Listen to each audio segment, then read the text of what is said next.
Technically out. Yeah. Good evening.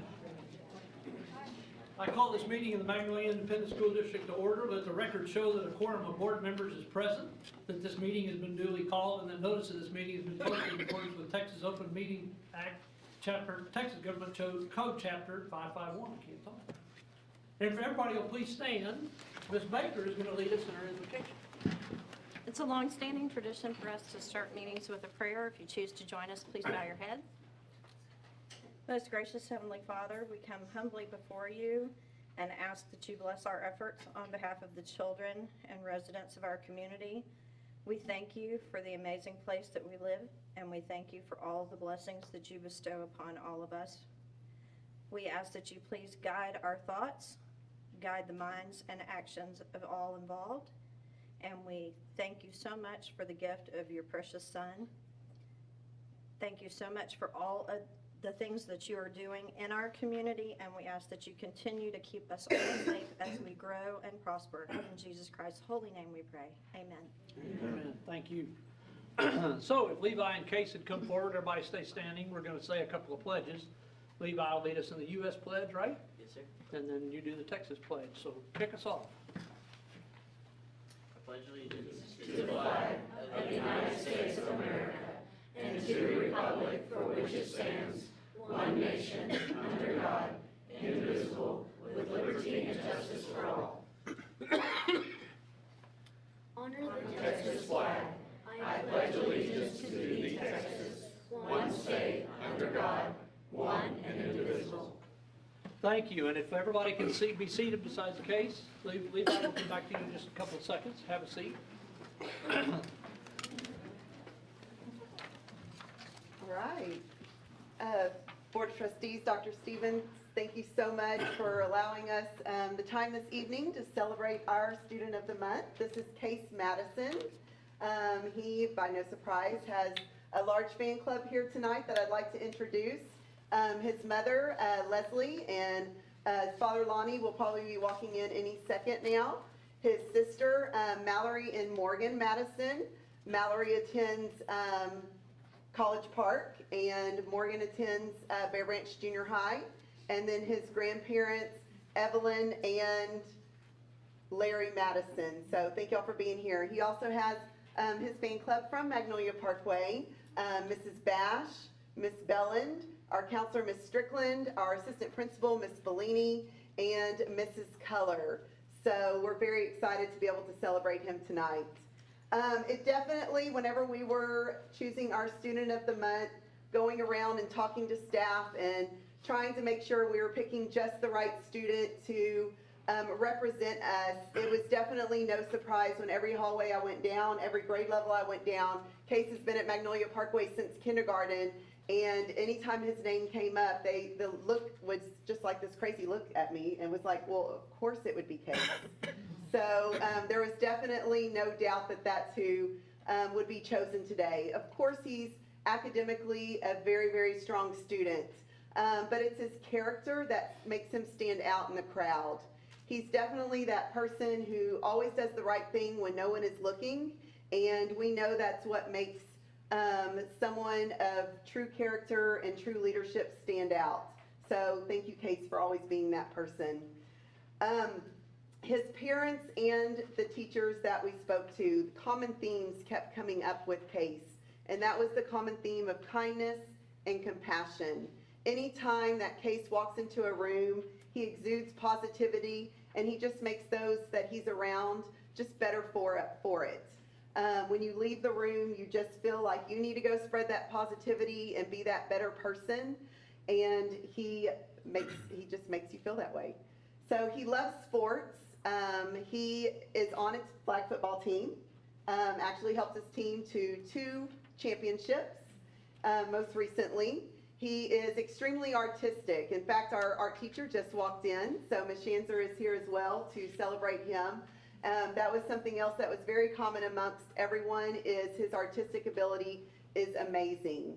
But his future goals in life is to either be an author, because he loves all genres of books, which of course is music to my heart and ears. But he also may want to be a marine biologist. But either way he goes, he wants to attend Texas A&M University and accomplish one of those goals. So I know for sure, without a doubt, this will not be the last time that you will see Case here in front of you being celebrated, being recognized, both for his hard work and for his great character. So thank you again for letting us present our Student of the Month, Case Madison. And Case, thank you for being you. You're making the world a better place, and you make those around you better. And so keep doing that and keep being awesome. All right, thank you.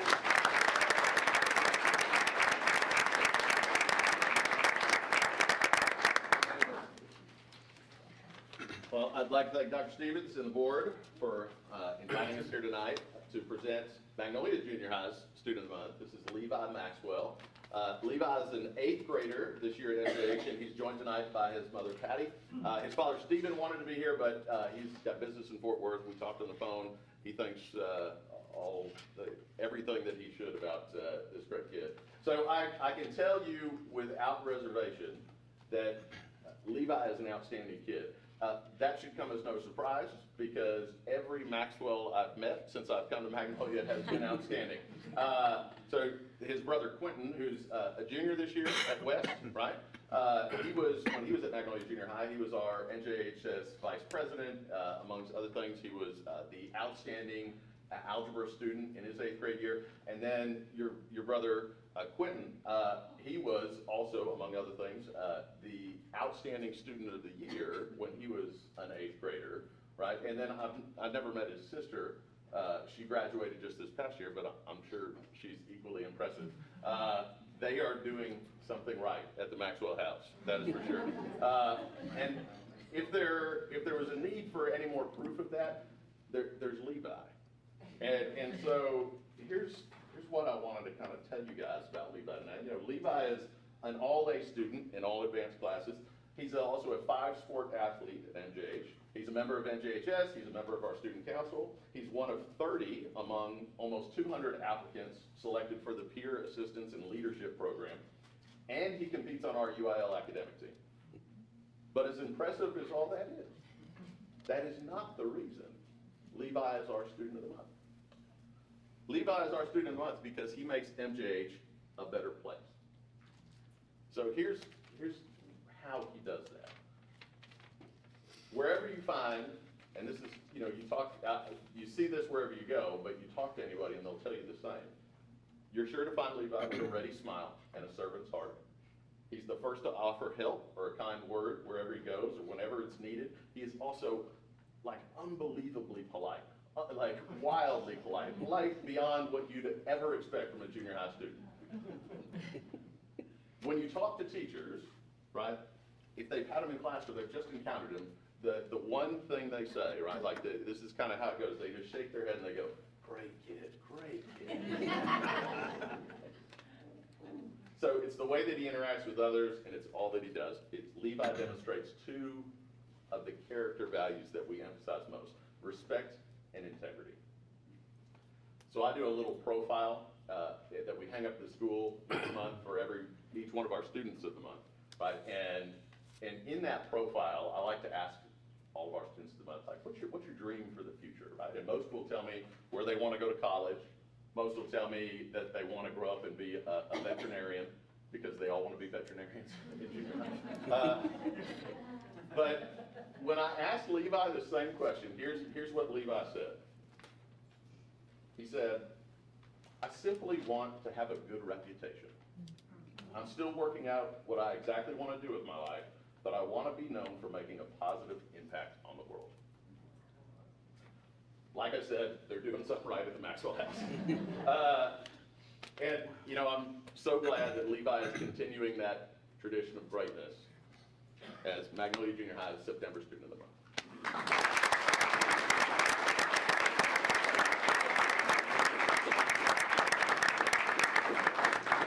I'm not through bragging on you guys yet. Come up here, Case. This is awesome. There's a certificate for you and one for you. And Devon has come up here to give you some more added recognition. The cool thing is, you gotta know a couple of things. Number one, we've got 13,000 odd students in this district, and we select 2 per month out of all of our 8 or 9 board meetings per year that we do this.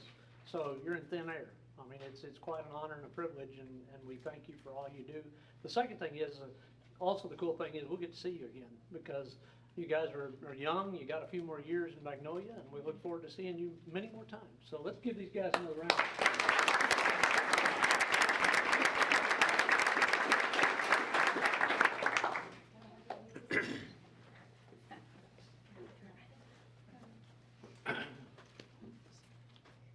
Try to get it next to mine and she gets next to her.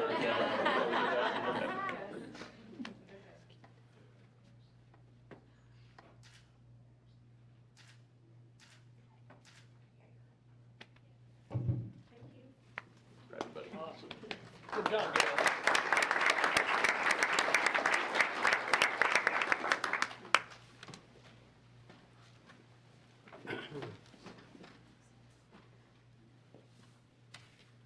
Definitely see these guys again. Absolutely, absolutely. Got 2 families here we're very proud of, and their kiddos. It's a special time of evening. You know, sometimes we have more recognitions than what we did tonight, but this is always our favorite part of the meeting where we get to do this, so congratulations, guys.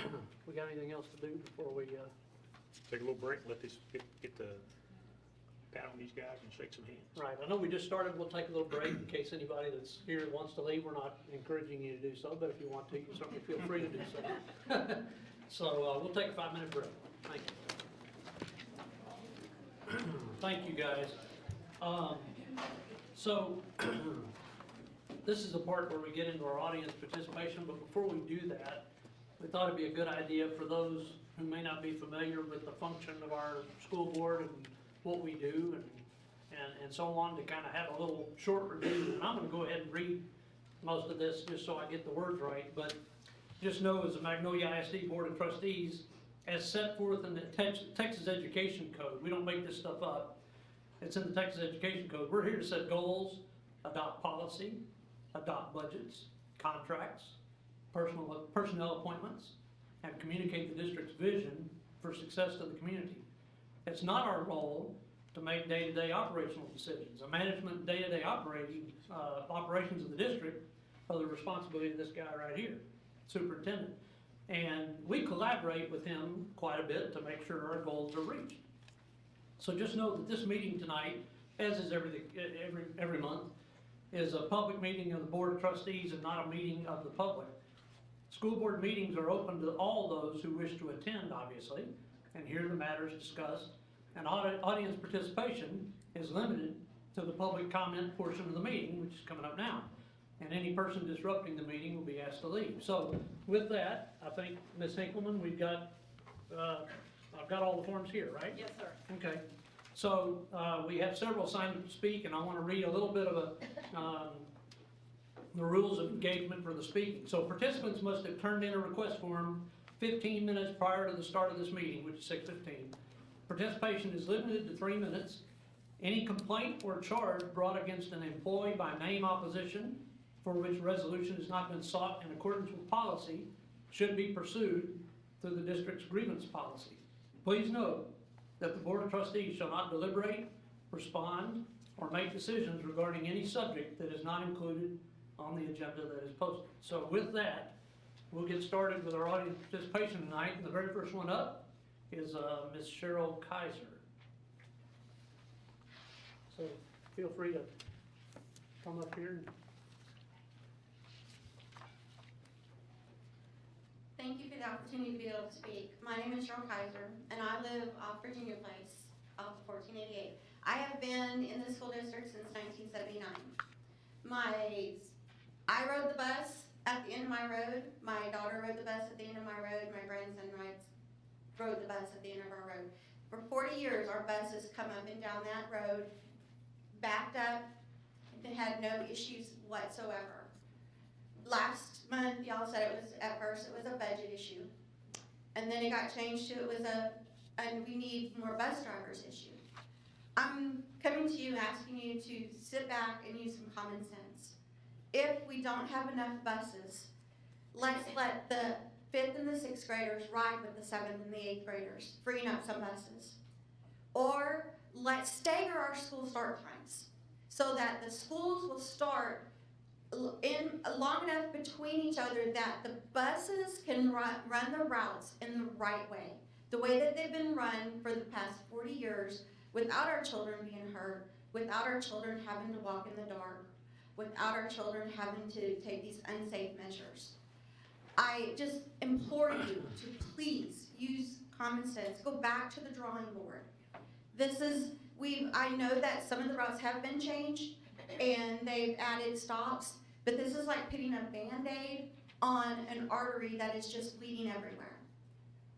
I'm just asking you to use common sense and please rethink this and keep the safety of our children in mind. Thank you. Okay, thank you, Ms. Delia Johnson, if I pronounced that correctly. Yes.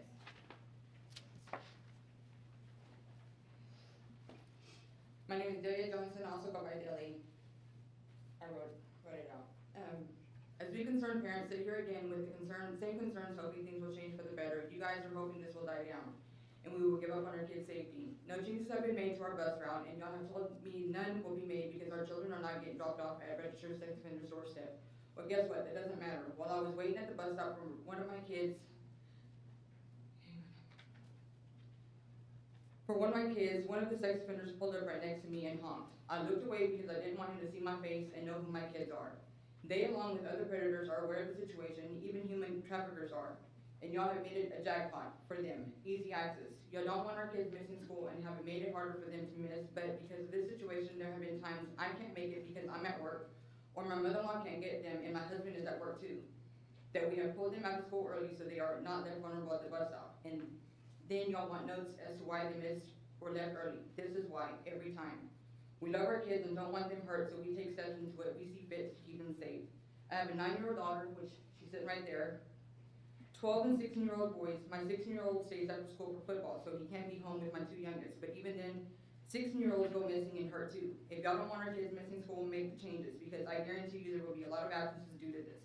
Not a hard change for my boys. There are only ones getting off and on the bus. My daughter, there are only 2 more kids. One lives at the bus stop and the other closer to our house, which is one on Branding Iron, where we live on Branding Iron Lane in the cul-de-sac. And the bus stop is at 18 Rack and Horseshoe Trail, 15-minute walk from our house.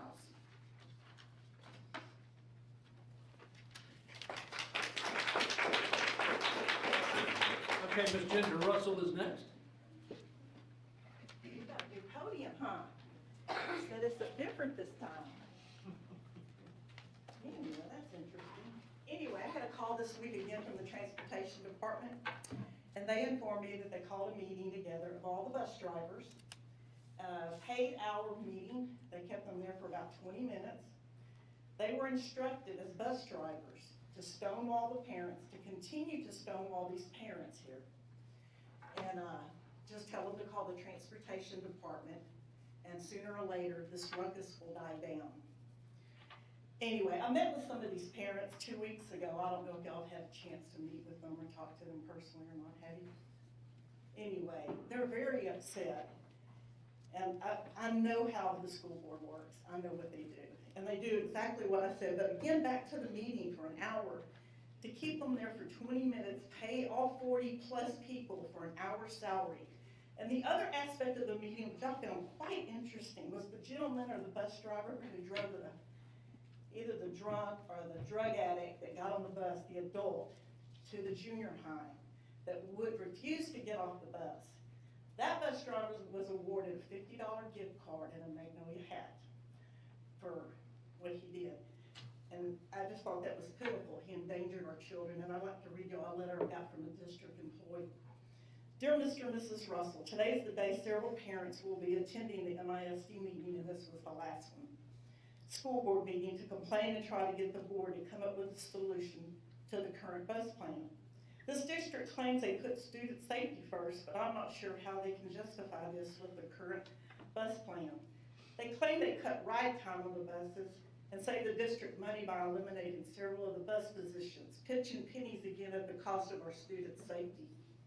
Well, perhaps the community should know that the money the district saved on the bus drivers is now paying for the new assistant director of the MISD Event Center. That's right, I just heard this from another East Side District employee. They moved long-term campus principal, TB, into the newly, I just gave the initials so I don't give his name, in this newly created position. How in the world is the position needed? Is that center really that busy they need a director and an assistant director? It takes 2 administrators to set up chairs and tables. It seems like we could have custodians to do that. They didn't even announce this to the community on the district webpage when they listed the new directors. Sneaky, somebody really needs to look at how much the district is spending on the different administrative positions in MISD. The news just reported the school district cards. What a joke. Districts around us like Waller, Montgomery, and Tomball earned an A rating, but Magnolia earned a B. Magnolia didn't even have any schools on the A list while Tomball had 11. How can Waller earn an A rating? What are they doing differently? Do they have an IB program that was supposed to make MISD so wonderful? Thank you, Ms. Russell. Is my 5 minutes up? 3 minutes, yes it is. Thank you. I got a copy if y'all want one. Okay, Miss Allison Smith is next.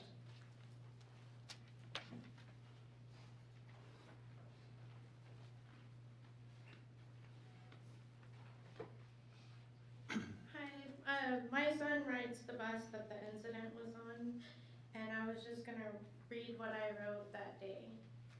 So I was just called and notified that a confused young adult female was loaded onto my son's bus by mistake. The bus driver immediately noticed that she was not supposed to be there. After she sat down by the bus driver, she was escorted from the bus by medical personnel. However, I was not given a full disclosure from the school. According to the students, the young lady was not just escorted off the bus, she refused to get off and was dragged and had to be tased to get off. She was claiming to be a 7th grader, and one of the students told the driver she wasn't. She kept asking everyone for a charger and was higher than a kite. One student recognized her as his crackhead neighbor. She was driven all the way to the campus and was tased in front of the students. Now I don't even know if I can trust the school at all, what this woman's true intentions were, if she was claiming to be a 7th grader. Was she trying to get inside the school? Did she have a weapon? Would the school tell me if she did? I couldn't even get them to tell me she was an adult. I had to ask, was she an adult or a child? He kept saying young lady and clearly did not want to answer the question. Please stop over consolidating the bus stops to where the bus drivers can't even recognize the children or young adults until it's too late.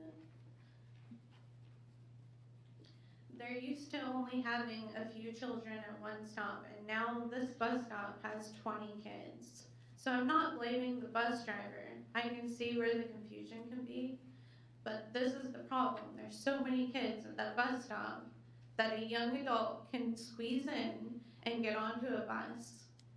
We don't know what that person had on them or what their intentions were.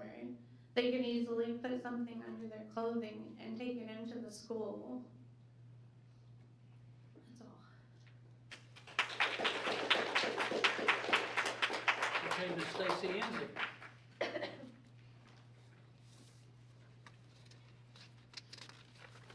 have to tell you all that the 3-minute thing is really gonna put a cramp in my deal, but I'm gonna just talk really fast. So I wanna say that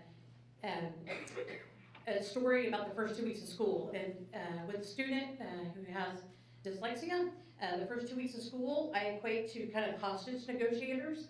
I speak softly, I back out of rooms, things are all change, even change from the school year to summer is sometimes just emotionally uneasy at our house. And so we go to lots of things to accommodate that transition and kind of let teachers know, and the administrators and teachers are great at MIS and do all that kind of stuff. Well, so we had one of our kind of usual, but then it turned unusual kind of evening meltdowns. I just said to somebody that day, we haven't had any meltdowns this year. And then like that night at bedtime, there was this huge meltdown. And Then actually it ended up being something I kind of got wound up and upset about as well. She started telling me about how she was at a table with 4 students in one of her classes, and one of the students started kind of making fun of special needs kids and was making, like, talking slow and making facial expressions, and she was pretty upset about it in the moment, but doesn't show that kind of stuff in public, and so then she was really upset about it at home, and then I was getting wound up. I was like in the middle of typing a ranting Facebook post, like while she was drifting off to sleep, and I was patting her leg and comforting her. But then I kept replaying the story over and over in my mind, and here's the full story. She's at a table with 4 kids, and one kid is like making fun of special needs kids. And then looked around and said, why aren't y'all laughing? And one kid that she's known since kindergarten said, because that's not funny. And the other kid and Ramsey both said, because that's not funny. And he's like, but this, and he did another facial expression and another kind of like, and they were like, it's not funny. They reiterated, this isn't funny. That's why we're not laughing with you. And it's like, it doesn't matter. He says, it doesn't matter. It's not like they have feelings. Well, that triggered my emotive one. And she says, my brother would have been a special needs kid, but he died. He goes, I'm so sorry. To which, again, I'm writing my ranting Facebook post, like sitting on the edge of the bed. But the more I thought about it before I posted it, and I didn't decide to save it for y'all tonight, is that we had 3 really great kids sitting at that table saying to this other kid, that's not funny. And they did it without making fun of him. They did it without saying, well, you're stupid, well, you're mean, well, you're whatever. They just kept saying, that's not funny. That's not who we want to be. And I know sometimes 6th grade is the age where you join in just to join in. And so I'm thankful that at a table with 4 students, 2 girls and 2 boys, that while one kid decided that something was worth making fun of that I don't think is worth making fun of, that 3 other kids said, Thank you, that's Ms. not funny.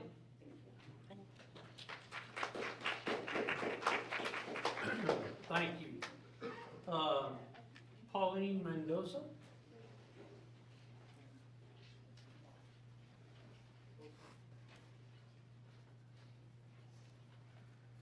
I'm Pauline Mendoza. Y'all did a great job in our neighborhood. We're in Decker Hills. We had the buses in the back because of a house fire, which is great. Inverness is right down the road from me. They're having issues. Those kids are still walking over a mile in the dark. It needs to be fixed. There's too many kids. That's where the drug addict got on the bus. If you think it's good, go put your kids on that bus. That would tell me a lot. If you put your kids on there, I'll reconsider putting my neighbor's kids on there. It's not just that neighborhood. Magnolia Hills, there's some people back here from Magnolia Hills, they didn't want to talk. They're walking over a mile to get to their bus stop around 2 blind corners. Not all of us can drive these kids to the bus stop in the morning. Some of us have to work, and a lot of us don't work in Magnolia. There's another lady over here, she's got strep throat, solid for a long. She lives off of 1774 in Bayette. Nancy Fancy's. There's no shoulder for that bus. Those kids are walking over a mile to get to that bus. And there's a place down there on all these subdivisions, there is a place for these buses to turn around. They've been doing it for years. They get trained to do that. There's no shoulder on that street where she's at. There's cars, there's video. She has video on her to show y'all how these cars are passing up the bus while the kids are loading and unloading. Doesn't matter if they're elementary or high school, them cars are supposed to be stopping. I guess we could drive the sheriffs crazy in this town. Maybe then they'll help us, because we're not getting any other help. It's not just that subdivision. There's a large number of kids on it in Inverness. That's a problem. They can't recognize these kids from adults. The junior high kids, my daughter that goes to junior high, they're sitting at the school for 15 minutes. They're leaving. We're here to save time and money, but they're sitting at the school for 15 minutes. In those 15 minutes, they can go pick up some kids in another street that don't have to walk a mile. I would be more than happy to pay more taxes to keep these kids from walking a damn mile. That's ridiculous. And I will shut up. I will please in every board meeting I'll have, if you just bring your kids over to the neighborhood to walk with the rest of the kids that have to walk a mile. If they can do it, we'll all do it. Until then, we're gonna be here at every board meeting.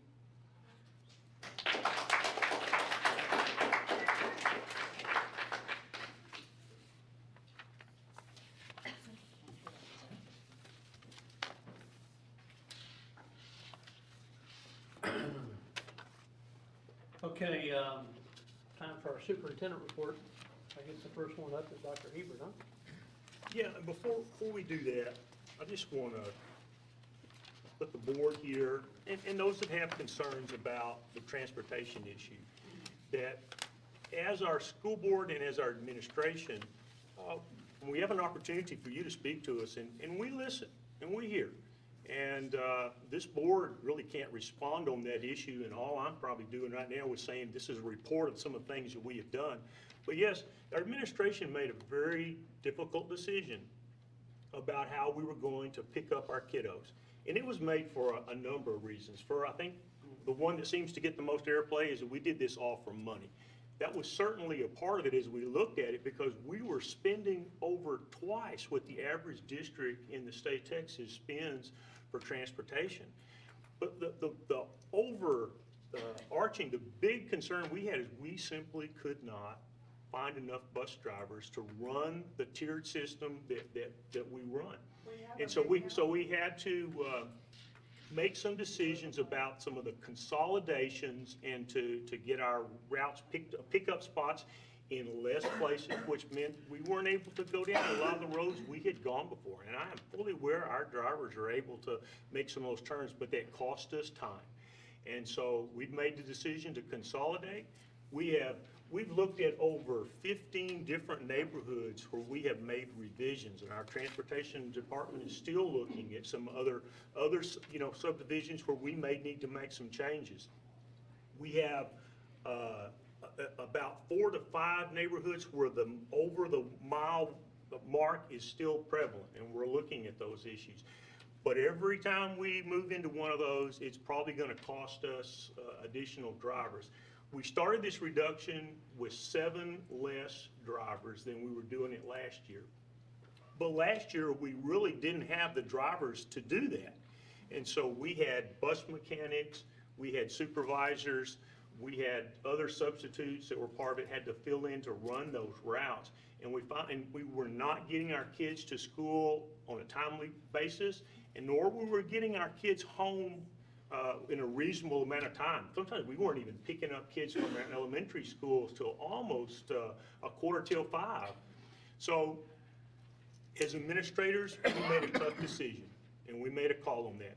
We probably didn't make every right decision in some of our subdivisions, our choices, but we're continuing to look at those. Some of the good news is our ride times are down. And I have some of the data that I provided our board with. Our kids are not getting picked up as early as they were last year. They're getting home earlier. They're spending less time on the bus. Some of the concerns we had about our parents not having any place for their kids to be, sometimes we opened up childcare in our building starting at 6 a.m. in the morning, and it's free. We used to do that for a fee, but now it's free. So you can bring your children to the school. We'll take care of them even before the buses ride. So we have a safe place for those kids to be supervised before school starts. We will continue to look at staffing our drivers. We have, for the last 2 years, increased the minimum start salary as well as for all drivers, and we're as competitive as any district in our area. And our bus people continue to tell us it's not necessarily about the dollar amount. It's just because there's such a high demand around the state of Texas for drivers with CDLs. That's in the oil business and other places. Every district in the state of Texas is experiencing the same kind of issues we are. Conroe is 26 short. We're 7 short right now. You just can go from district to district to find those.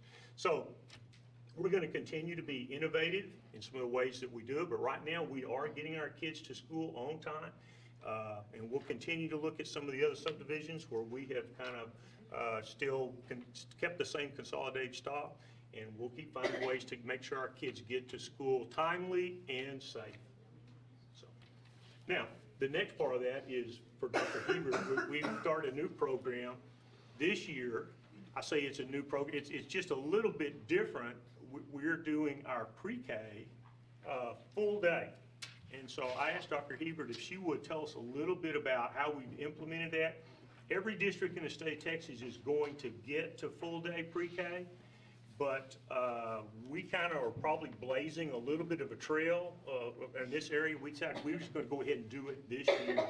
And so, Dr. Hebert, go ahead with your report. Tell us what we're doing to get pre-K started for our kiddos. Well, I am excited about this opportunity to share with you guys. You know, we had our pre-K teachers come and talk about our half-day program and all the things that they were trying to do in that short amount of time and the requirements that they had. And then when House Bill 3 came along this summer, and you know, Dr. Morris has told you a lot about that, one of the provisions there was to go to full-day pre-K. The expectation was it could happen this year, but because it was so late, districts were given the opportunity to be exempt from that for a year in order to plan and prepare. But our district had already kind of thought of that ahead of time and thought about some things that we want to do and made the decision to move ahead with full-day pre-K. So I wanted to give you just an update about where we are with that right now. In House Bill 3, there's a 2-page list of things that they want us to do, but I kind of just shrunk that down just for your information to know that there's some things that they expect us to do to have not only pre-Kers here all day, but that it is a high-quality pre-K program. And the first thing is they expect us to have a curriculum that addresses 10 developmental domains. And that includes basically the 4 core, but also specifically language and communication, health and wellness, and music, art, developing the whole child. So full day really is needed to do all of those things. They also expect us to monitor their progress and make sure not only that they're here, but that they're making some steps toward learning how to be readers and writers and thinkers and good students as they move on into school. They want us to have highly qualified teachers, and that means they want them not only to have the teaching certificate that's needed for early childhood, they also want them to have specific training that's pretty intense on how to deal with very young children, and that they would have some experience with young children. And so we were really able, we jumped out there pretty quickly and were able to find someone with some really good background in early childhood education to come and work with our kids.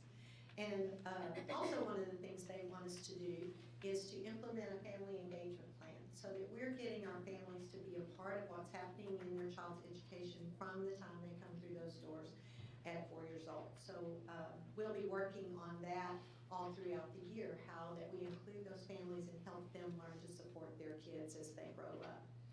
And so I kind of just want to show you, and you may even see why some districts decided to hold off a little bit, because when you look at the implementation timeline of what we've done through this summer, you'll see it's a pretty monumental task, but we're proud to be at the place that we are right now.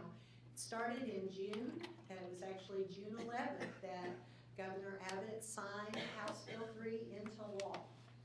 And I'll tell you, I was on vacation in that week, and I came back from vacation, and that decision was there waiting for us, and we decided to move ahead and start the process into building full-day pre-K out here in Magnolia starting this year. One of the benefits that we had by building the new intermediate schools was it allowed the space to be available in our elementary schools already. So that was one of the reasons Dr. Stevens and I talked about we had an opportunity to move ahead because the space was there, that it would be a shame to wait when we did have the space. We didn't have all the stuff yet, but we had the space. And so we began immediately, and that's why we made the decision pretty quickly, because we released those principles. We kind of made a best projection for how many teachers we would need and released those to the campuses so the principals could begin hiring right away. And that, because we knew that would be competitive if we waited. And so they got busy. We began thinking about what were the questions we had, what do we have to do, and built that on into July. What are the curriculum instruction programs we need? What all do we have to order? It took up a lot of our time and conversation with the principals and our department working on moving that forward. We ordered all the materials, the classroom furniture, and Then pre-registration started July 31st. So from June 11th to July 31st, we were ready to start thinking, okay, the kids are coming. So in August, we trained our new teachers starting July 31st and during staff development week, catching them up. And our new furniture came in. Some of it came in the day before Meet the Teacher. And, but the company helped assemble it, get it set up in the teachers' classrooms. And so they were ready to meet the teacher on August 8th and to start school on August 14th. The kids did come, and the principals had been accustomed to half that many 4-year-olds on their campus, and now they were all there at the same time. So since that time, in September, I and several other people and the principals, we've been monitoring that really on a daily basis. How many kids are in the rooms, what needs do we have? We're continuing to adapt and grow as we move through that program. I kind of wanted to show you, just as we look at our neighbors and a few others that are around, kind of the decisions that they made. As Dr. Stevens said, many said, we just need to wait. And I was able to talk with a few of those. You see Tomball, Waller, Klein, and all said, we've got to wait, we've got to assess our space and what that's going to cost and what things we need to do for that. Sci-Fair said, they have a newspaper article there, they're planning to begin in January and open it at the 50 schools that already have pre-K. And some schools don't, but then they'll see if they have enough to take it to the campuses, bring those kids back to their home campus for pre-K. Conroe and then also College Station decided to start small and see what that took to do it. And Conroe has 2 schools, and then College Station has 3 classrooms in the district that are full day. Montgomery stepped ahead and they started it in 2017. And they've been doing full days since then. And that was a result of a pre-K grant that our district had gained also, in which we'd already gained a lot of the materials that we knew we were ready to go to address those 10 components. We already knew what our curriculum was, and so that made it easier for us to move forward as well. So, what did it cost to start us up? This is part of House Bill 3. It's not specifically allotted in House Bill 3. It's just part of that lump sum that they put out there. This was part of what we needed to accomplish through that. And so for staffing alone, we added 14 new teachers to date as we're watching our classrooms, and then 2 extra paraprofessionals to support the classroom. And that is for a cost of about $1 million for that staffing. We also then had to order the furniture and equipment that goes with that and get everything all set up in those classrooms. And that was a cost of $225,000. And then the additional cost for the materials that were needed for those classrooms is about $85,000. We're still monitoring, and we're going to make sure that every classroom, even the ones that were already there, is up to date, and that we kind of get a standard set for what we expect a pre-K classroom to have, and make sure that all classrooms have that, not just those that got the new furniture. So we'll be doing that inventory soon and adding to that and making sure we cover that well. So today, just to let you know, last fall, we had our pre-K on 7 campuses because one campus didn't have enough to run 2 half-day sessions. And so they were, from Bear Branch Elementary, they were riding to Ellisor, and then they'd come back to Bear Branch when they were in kindergarten. And now they have enough for their own class at Bear Branch Elementary. So they can start there and stay with their brothers and sisters there at their school. So all 8 campuses have it. Last year we had 14 classrooms. We've expanded to 28 classrooms. And then qualifying students, those who meet the actual pre-K qualifications to come. You see we've had growth there, and then our employee students are able to include in the children of our employees for a tuition fee, they're able to include as well. And so total students, we've gained just about 40 students over where we were last year, but they keep coming. And I think as they find out that it is full day, parents are able to work and help, I think that's going to draw some more of our kids into the program. And one other thing that we are really excited about that this has allowed for us is the opportunity to work with our special ed department, and we've kind of been working on this the last couple of years. Pre-K is the only grade level that the state allows the teacher to serve as both the general ed teacher and the special ed teacher. So we've asked our teachers to gain both those certifications and training that goes with that, so that from the time the kids come into our schools, we can work with the students with special needs, and including in the regular classroom, and then only leaving when they had special needs that need to be taken care of, so that we can from the start build that strong and respectful community in helping to take care of our kids and teach our teachers to do that. And we've been really excited about being able to blend that well, rather than the students being in a separate program and just going into the classroom sometimes. So our teachers have been really receptive to that as well. And just some of the benefits that come from that, you can only imagine.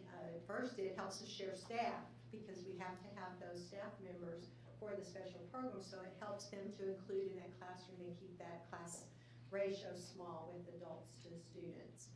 And also, students gain that respectful community. How do we take care of each other? We're just used to who we are is who we are, and we'll build a learning environment for us, and they all learn better from that. And finally, our teachers are being trained, and kind of will be a model for our district in using, it's kind of a way of thought for planning your classroom. It's kind of like fixer-upper home, where you fix your home to meet the needs of the kids. And they will be learning and developing that as their approach to how we do that. We are excited and moving ahead. Tammy Haley, our Director of Special Ed Instruction with a lot of early childhood experience, will be leading, moving this program forward. And she'll be working, of course, with Dr. Wiggins and also Nancy Rodriguez for the bilingual program as part of that, to build a really strong program that I think we can be excited about and prepared for years to come. So happy to share that news with you today. Any questions you have? Thank you. I mean, I think been a great advocate for that program and how much it helps our kids that need an extra start in that pre-K. But I think if I understand the law right, the requirement is everybody was required to get this up and rolling this year.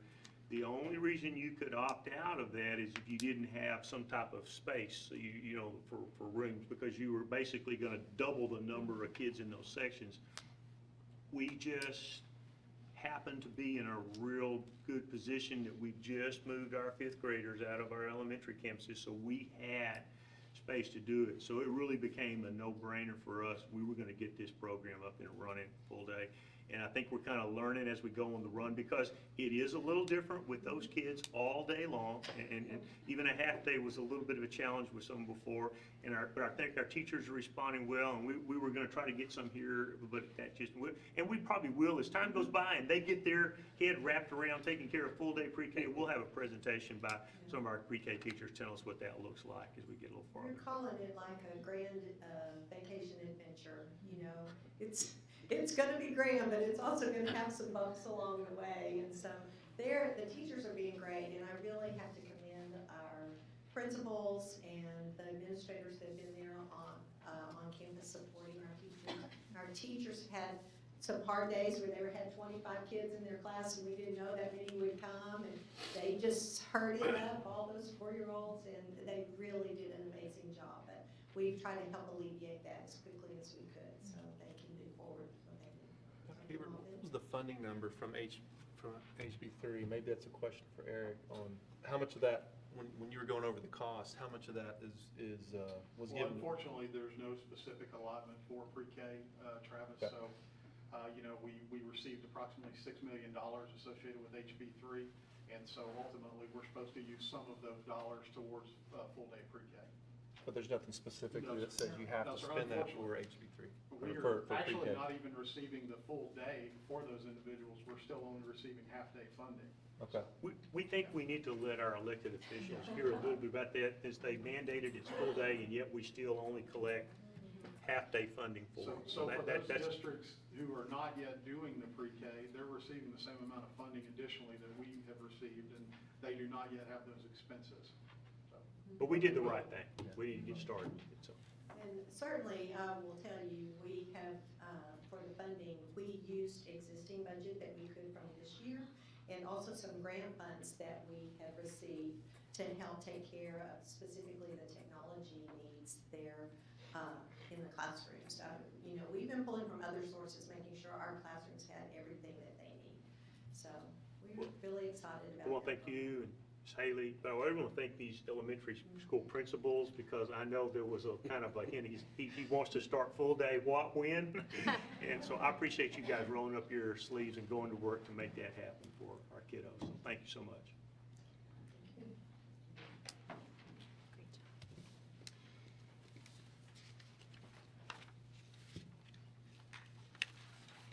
I hope Dr. Campbell's here. Haven't seen him in a while. I saw him earlier. I did.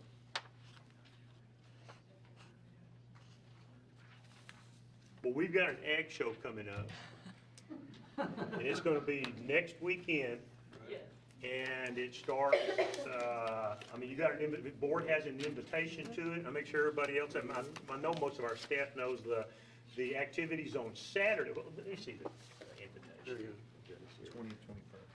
Yeah, Friday, well, of course, a lot of us will be in school during that time, but all the swine show, the lamb show, the goat show, all that starts at 8 and runs through that the whole day. But the festivities will get started as far as the buyer's dinner at 4 o'clock, and then the live auction where we get to get on the great work our kids have done raising all these animals at our community. That starts at 6 p.m. on Saturday the 21st. So you guys mark it on your calendar. You've got invitations from our kids from both of those programs. It's a great evening. The community really does turn out and supports those kids for all the work that they do. And I know some of you have been through some of that experience, before, what some of it's like. So anyway, that was, Dr. Campbell was hoping he'd make it back, and I was supposed to, he was doing an FFA show, and he's also doing a couple of fine arts things tonight. So he hadn't made it back. He had a busy agenda, and so he didn't make it back. I had to fill in, so hopefully I've done that. Not probably in the fashion Dr. Campbell would, but we made up for it. So that's the end of our report. That's good. Well, thank you, sir, appreciate it. Okay, now we're gonna move on to our consent agenda. And this portion of the agenda consists of items that are routine and enacted by one motion unless separate discussion is requested. So has anybody got any questions about anything on the consent agenda? Okay, if there's not any questions, we need a motion that the board approve consent agenda items A through D. Motion by Christie, seconded by Joe. All those in favor? All right, that motion passes. Thank you. So I think Dr. Morris is up next. Yes, sir. I was Are you on the wrong I was podium? trying to determine which location would be best, because I have a whole lot of numbers to go through, but we'll see if I can do it from here. All right, thank you, sir. So tonight we have this year's version of the first report, the Financial Integrity Rating System of Texas, or what that I like to refer to as the state's financial report card for accountability purposes. Tonight's data is for the 17-18 school year, fiscal year ending 8/31/2018. I'll go through this fairly quickly and see if there's any questions that you might have. So just a brief history, or excuse me, let me back up. The current scoring ranges, there are no changes from the previous year. Scale to A, B, C, and F. A, B, C, and F, well, let me back up. 2 years ago, there was inclusion of a D, and then that changed. So there are no changes to the scoring ranges this year. 90 to 100 is A, and so forth and so on. So before we drum roll into the current year score, this is a history of our scores. You'll see for the last 3 years, again, the grading has been the same, where it's on a scale to 100. Been been very pleased with our scores throughout the year since implementation in 2001. We've received the highest grade of superior, except for the 1 year where it was either a pass-fail, a difficult year in 15-16. Last year scored 96 out of 100, year before that 98, and so forth and so on. So this year, proud to announce that we scored 96 out of 100. Very pleased with that score, and we'll go into some of the details as to why we narrowly missed the perfect score. As a reminder, the first 5 indicators are what's known as critical indicators, and if any of these are answered no, you immediately receive a substandard score of F, okay? I'll go through these very quickly, they're very simple. Did we submit our audit to TEA on time? Yes. Was there an unmodified, strongest available opinion by the external auditor in the comprehensive annual financial report? The answer was, of course, yes. Was our audit free of material weakness in internal controls? And of course, the answer to that is yes. Did the district successfully meet all of our debt requirements? Of course, we made payment for all of our debt required for the year. Did the school district make timely payments to these governmental entities? Of course, the answer is yes. The one change this year was on indicator number 5, where they kept it in the plan, so to speak, but they did not score it this year, okay? If the board will recall, when our auditor was presenting this past January, there was an updated GASB standard that required school districts to now carry a net pension liability associated with TRS purposes, which put virtually all districts into a negative net position. Okay, you may remember that discussion. So based on that, clearly TEA was not going to hold that against virtually every school district in the state of Texas. So indicator number 5 was not scored this year. Okay. So now we get into the individual indicators, and I'll try to go through these fairly quickly, which ultimately have a sliding scale, and depending on the ratio and the calculation within each, it dictates then what you score on a scale of 0 to 10. Okay. Indicator number 6, which to me is the most important indicator of all of these, has to do with your fund balance. And if your district had more than 90 days or 3 months of operating expenses and fund balance, then you receive a perfect score of 10. Okay. We're right at 112. Obviously, this is the number 1 indicator of school district strength, and so it's a good place to be. That's actually the same number of days that we were last year. So we added some to fund balance, but our budget grew, but we maintained that 112 days. Indicator number 7 was the measure of current assets to current liabilities ratio sufficient to cover short-term debt. And the ratio there, anything that exceeds a 3 is a 10 of 10, and our ratio was 4.2. So we're very, very well covered there. Indicator number 8, which is the indicator that we have narrowly missed the last handful of years, and again this year. We scored 6 of 10, and I'll go into more detail on that in just a moment, but it says, was the ratio of long-term liabilities to total assets sufficient to cover long-term solvency? And so the board has heard me plead my case about this for several years in terms of me not necessarily agreeing with the verbiage as it relates to the calculations. And the primary reason being is that the vast majority of, can you not hear me? Yeah, I think it went on. No.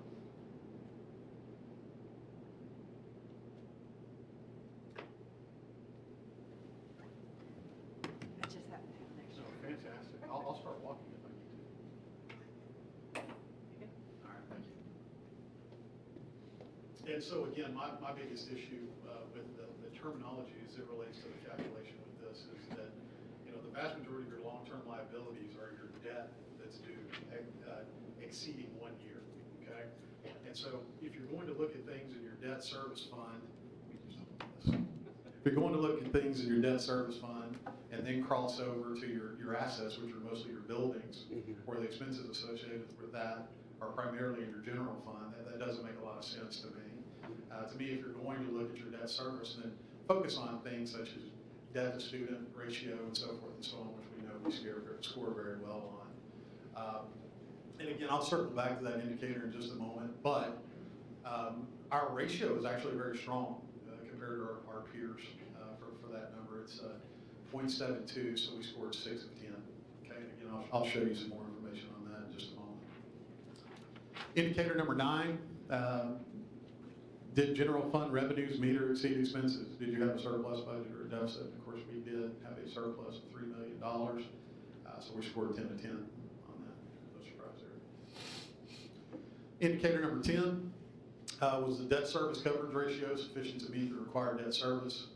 I know Mr. Adcox and I have talked about this one several times in the past, and the calculation is a little bit odd to me there as well, where you're looking at fund balance from general fund and debt service combined, and then compare to your debt service payment for the year. But in any case, we scored very well. Anything that, let me see where we are, exceeds a 1.2 ratio, receives a 10, and our ratio was very strong at 1.71. Okay. Indicator number 11, another one that we focus on each and every year, of course, was our administrative cost ratio equal to or less than the threshold ratio. So what that is a percentage of your district administration costs as it relates to your instructional costs. So based on a district our size, we could score a 10 by spending up to 8.55% on administrative expenses versus instructional expenses. And we are at 6.7. So we received 10 of 10 on that one. Yes, sir. A little earlier tonight, we heard someone express the thought that we're spending too much money on our administrators. So we could spend up to 8.5%, and we're spending how much? We're spending 6.7%, yes, sir. So roughly 2/3. I mean, and of course that's something we look at every year when we look at the Function 41 expenses. You know, when we adopt our budget, and we spend, I think, I can't remember the exact number, but it's barely over half of what the average district does in the state of Texas on district administration costs. So we're very lean on administration costs. So you would say if someone said we spent too much money, that they're just misleading folks by saying that? I would say that you could look at the numbers for TEA averages, yes, sir, and that speaks the truth. Thank you. So, yes, sir. Indicator number 12, did the district not have a 15% decline in the students to staff ratio over 3 years? That's worded kind of interestingly, but obviously we did not have a decrease, so we passed that automatically, but we did have just a slight decrease from 8.01 to 7.82 in student to staff ratio. Indicator number 13, did comparison of did your PEMS data submitted, did it reflect your budgetary, or excuse me, your audit numbers? And of course the answer is yes, it did. There was no variance for us.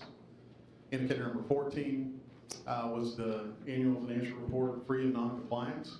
The answer to that is yes, so we received 10 to 10 on that. Did the school district not receive an adjusted repayment schedule for more than one fiscal year due to financial hardship? Obviously we have not claimed a financial hardship. The answer is yes, and we received 10 to 10 on that one as well. So let's dissect indicator number 8 just a little longer, a little more. You know, I don't know that I brought this up when we looked at it the first time, but you automatically bypass this indicator. It's something we've talked about every year. If your enrollment growth for a 5-year period exceeds 7% as a new number, and our growth was 6.4%, so we were unable to bypass that. And I think that that's okay. The indicator itself, for what it's worth in terms of the district's financial strength for solvency purposes, you can see that we scored a 0.72, okay? You look at our neighbors, and again, the lower the score, obviously, the better financially solvent you are. Conroe, their ratio was 0.81, so they would have scored a 4, but their enrollment was 12%. And so forth and so on with Montgomery. Montgomery was 0.99, they would have scored a 2, and so forth. Any questions on that? To suggest that TEA is okay with this ratio being slightly higher if you're growing that quickly for debt purposes. Okay. But again, for what it's worth, for financial strength purposes, we're more financially solvent than some of our friends. So here's a peer score comparison. Again, very, very pleased with our score this year. We scored a 96. Conroe scored a perfect score. Montgomery and Tomball are there for you as well. Pleased with the score. And at this point, I'd be glad to answer any questions from the board before public hearing.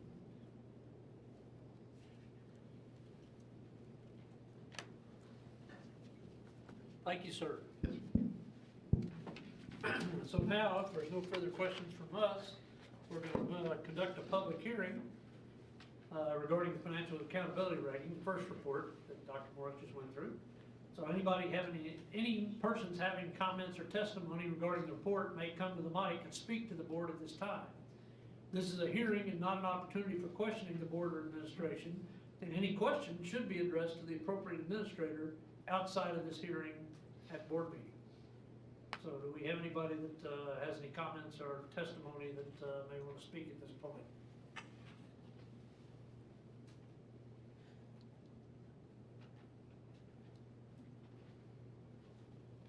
Okay, so if there are no comments, then we'll conclude this hearing, and there's no motion needed. This was just for a review. Thank you, Dr. Morris. Yes, sir. Thank you. Appreciate that. Okay, sir, what else we got? Well, we got a recess, executive session, but we're done in here. All right. Okay, so at this time, we're going to recess to move into closed executive session for the purposes permitted by consultation with attorney pursuant to Texas Government Code 551.071. Discussion of purchase, sale, exchange, or value of real property pursuant to Texas Government Code 551.072. And personnel discussion pursuant to Texas Government Code 551.074. Thank you very much. All right, we need a motion that we adjourn this meeting. Motion by Kelly, seconded by Sonia. All in favor? Meeting adjourned. Time 9:25. Done. All righty. Thanks for the gear. Well, you know,